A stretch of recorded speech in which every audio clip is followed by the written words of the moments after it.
ঝাল ঝাল রসকচুস চিকেন বানাচ্ছি, নিয়েছি গোটা মশলা, আছে লঙ্কা গুঁড়ো, হলুদ গুঁড়ো, আর এখানে আছে পেঁয়াজ কুচোনো দুটো। কড়া বসিয়ে তেল দিয়ে গোটা মশলা দিয়ে দিলাম, জিরে, তেজপাতা, গরম মশলা, আছে শুকনো লঙ্কা। ওর মধ্যে পেঁয়াজ দিয়ে দিলাম, পেঁয়াজ দিয়ে হালকা নাড়াচাড়া করে দিলাম। নাড়াচাড়া করে দেওয়ার পরে কালারটা চেঞ্জ হয়ে গেল, ওইতে দিয়ে দিলাম লঙ্কা গুঁড়ো, হলুদ গুঁড়ো।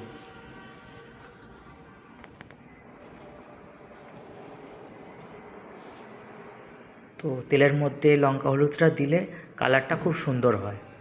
তার মধ্যে দিয়ে দিলাম টমেটোর কাটা ছিল, দিয়ে দিলাম। তো টমেটো হালকা নাড়াচাড়া করে ভেজে নিলাম। এখানে আছে মাংস ম্যাগনেট করে রাখা আছে।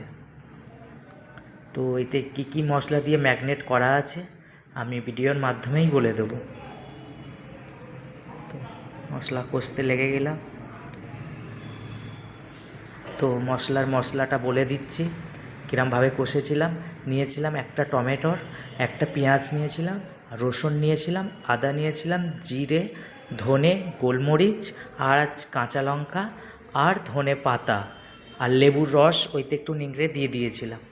তো দিয়ে সবটা মেখে নিয়ে বেটে নিয়ে মাংসর মধ্যে ম্যাগনেট করে নিয়েছিলাম সব দিয়ে, হলুদ লঙ্কা সব দিয়ে ম্যাগনেট করে আমি ওটা 1 ঘন্টা রেখে দিয়েছিলাম।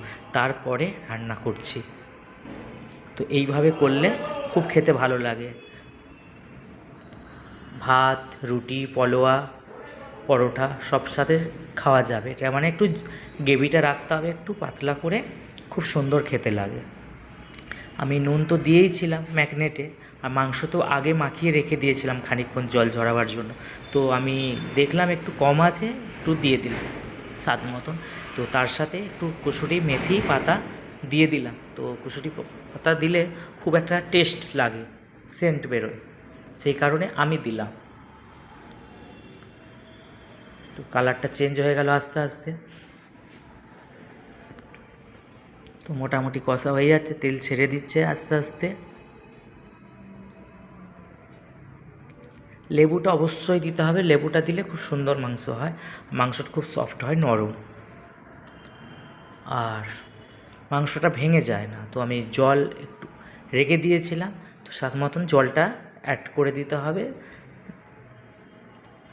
তো আমরা 4 জনে খাবো সেই হিসাবে বানাচ্ছি গ্রেভিটা, যার যতটা লাগবে প্রয়োজন সেরকমভাবে করতে হবে। তো আমি দিয়ে দিলাম।